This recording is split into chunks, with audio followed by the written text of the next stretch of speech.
Hello guys and welcome to another team analysis. My name is Silvokiji and this is the Zone Gaming Go.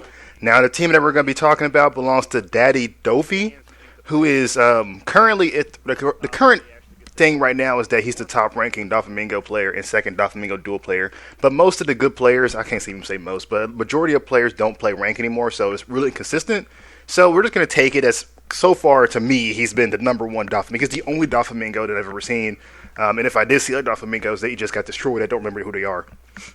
So a thing about Daddy Dofu, just to start it off right now, he really wanted me to do actually he wanted to be in the video. I'm not sure he wanted me to do a team analysis on one of his teams or not, but we're going to be doing team analysis on his team anyway. So his team consists of Garb, Doflamingo Duel, and Doflamingo, which is very unconventional. This is not really seen that a player will use two Doflamingos. Garp is a pretty common meta pick of most of the games and most of our first to 10 sets, as well as competitive Edge and One Piece Burning Blood.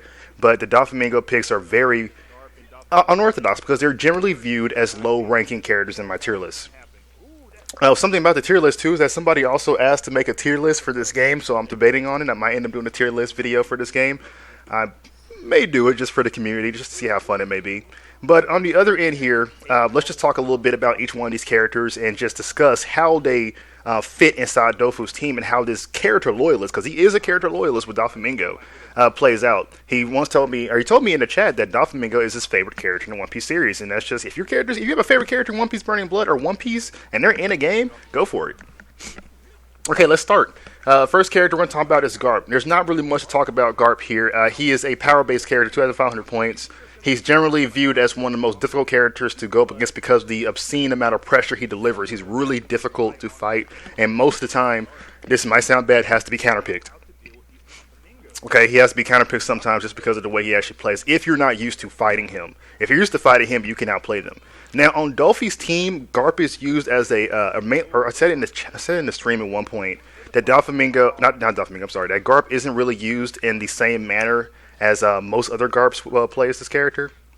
I'm sorry, I'm messing up right now. He's not used in the same manner by other players than how Doffy is using him. There we go. That's what I wanted to say.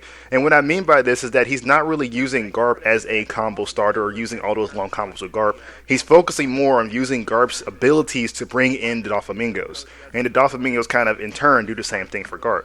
Now, I'm not saying he doesn't use the Fist of Love. He does rely on the Fist of Love in some situations to end combos and practically sometimes start them, but he doesn't use those very long, insane combos. As you see, he used his ranged attack to switch in Doflamingo, who used Black Knight. So it's very unconventional for a Garb to do, because usually most Garbs will just like attack, and just stay in the battlefield and use Fist of Love, bringing somebody else. But Doflamingos are a little bit different. He has to be very unconventional when he's actually using this team. But for the most part, I wanted to point out that Garp usually relies mainly on his Fist of Love. Now, he does have this one attack, his jump attack, that can be used to come in. He didn't really use it all that much in the Grand Finals, but it was something that I pointed out in the previous rounds, how Garp actually comes in doing his kick, and then he can start a combo. And this has generally come in to bring in Doflamingo. Doflamingos are connecting the dots and everything all together. The next character we're going to talk about is Doflamingo Duel. Now, Doflamingo Duel differs from the other Doflamingo, as this Doflamingo is more very situational based. I believe that Doffy said this was a situational based character. I don't know if he agreed or he was going a different direction. I can't remember what he said in the chat. But Doflamingo Duel is a very situational character, as he can stop projectiles. He can trap you from a long distance. And he doesn't have that break white ever white move, or he doesn't have that what's that move called? Marionette combo that Doflamingo has. Now, in terms of like combo starting, the other Doflamingo will perform other combos related to his moveset, but this Doflamingo will generally use overheat. Most of the time we see him play as this character, we see the step up Conqueror's Haki into the overheat. And sometimes we see a step-up attack and then switch out into Garp, Fist of Love, bringing Doflamingo, Conqueror's Haki, Overheat. It's just all these connections and all these dots being together here, which generally made Garp one of the most counter-picking characters, or most counter-pick characters in our first 10 sessions. Now, the thing about Doflamingo Duel that played a very key part in this team is that he was basically the glue that held Garp and Doflamingo together. Without Doflamingo Duel, Doflamingo still can do his combos, but it wouldn't be as potent. It wouldn't be as damaging. As we're going to see right now, we're going to get a Fist of Love, and he's going to bring in the Doflamingo, regular Doflamingo. Now, at first, he could have brought Doflamingo Duel in, but, why bother? See, that's the combo right there. We're going to see a little combo here, heavy guard break, and that's the cool thing. It's just, and the thing about it, if he's proficient with both Doflamingos, or with Doflamingo in general, then chances are he's good with the other Doflamingo as well. Despite it being a variation, he still has competence with both those characters. The only difference is their special moves. And the rules state that you can choose variations as separate characters. So that's how he's using the players. Now, something else he used with Doflamingo Duel as well as Doflamingo that I got to mention before I start with with old Doflamingo is that he focused on the range combat in some situations, but didn't heavily rely on it. Well, until he got to the end. But this is a team that he did use in the grand finals, by the way. I should have mentioned that before. The next thing here we got up is Doflamingo. Now, Doflamingo is the main part of this team. Now, despite being, just a non-variation version of Doflamingo Duel, Doflamingo was the main person dealing with most of the damage. Mainly it was because of that marionette, and also it was Doffy's ability to constantly catch people in Everwhite. Everwhite was a move used a ton when the character comes in after being defeated, and this caught a lot of people. A lot of situations where he'll catch people Everwhite, and then he'll combo them with the other Doflamingo Duel, or Garb, depending on who's actually in here. But that's another thing I should mention. Garb did not generally come in as a Unity. He came in as starting a Unity, but not really as a Unity. It was always usually between Doflamingo and Doflamingo Duel. They were the continuation. It was just helping Garb out. Garb was just there to help.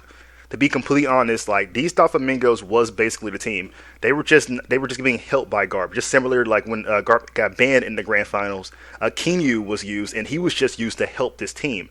They did not care about Garb. Even Doffy mentioned in the chat that he does not need Garb to win. Doflamingo was all he needed. Both these Doflamingos, even just one, but it's just when they're together, it was so potent in his matchup and everything.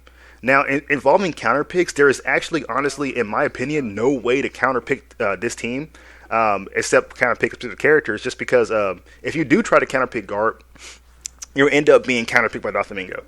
It's just that the way Doflamingo plays and his range-based style and his Black Knight ability and his Everwhite ability, now, he didn't use his Awakening as much as he relies solely on the Unity chain. 9K teams are like that. They don't really use their Awakenings all that much because they use the Unity chains, the Unity Clash, and the Unity Assist to actually help them out and everything. But he was just full throttle right now. Now, he's not a 9K team. Garb is there. My bad. But the thing about this team really that caught my eye was the fact that how many times Doflamingo Duel and Doflamingo can actually combo one another. Because there was on multiple occasions where he would deal 100% combos with these characters, and I would not know what is happening. It's just like he catches you one time with these two characters and you just die. And Doflamingo isn't generally viewed as being a very strong character in terms of damage output. He puts you in these situations where he forces you to actually come towards him. He punishes you right afterwards. We're going to see a combo right here from Garb along with Doflamingo Duel. We're going to see a good overheat, and that's a solid combo with a Conqueror's Haki into Garb again, into another Fist of Love, but he got knocked down. But it's just that sort of situation. That is what you have to go through when you fight Doffy. You're always being pressured either by Garb in your face or Doflamingo from a distance. So, guys, that is basically it for the whole competition. But I want to talk about the weaknesses. The weaknesses in this team is the damage output. I did mention before that Doflamingo and Doflamingo Duel don't do that much damage, and Garb kind of does damage as well, or does a good amount of damage. But the thing about this team that really hurts it is that it's very execution-based. You got to hit your combos. If you miss your combos or someone flash counters out of your combos, you're not going to deal your damage. You're not going to deal enough, and you're going to get punished. You have to hit your combos with this team, and you have to not drop. You have to know when the character is going to drop in certain times, in certain periods. You got to know how many hits you're going to get hit by. You basically got to know. And if you do not know, you're going to drop the character down, still be hitting that air, and you're going to get punished by even deadlier combo, even or attack you never thought you would get hit by if you were actually, moving around. But that's just the main thing there, is that the output, what I've noticed a lot with these teams in the first to 10 is that a lot of them have terrible damage output. But that's just kind of what you go through when you're playing as two tricky characters and a power character that requires combo execution or deal damage. That's about it, guys. I'm going to go ahead and leave the video or leave you guys for this whole session. Now, I'll be doing some more team analysis videos for other characters, maybe doing Super Saiyan God's grand final team for his next team analysis. But this was dope. Daddy Doffy's, he did really good in the event. Hopefully, he'll come back again. Maybe I'll go up against him one day, maybe not. I'm not sure. But again, hope you enjoyed it. See you next time, and have a good night.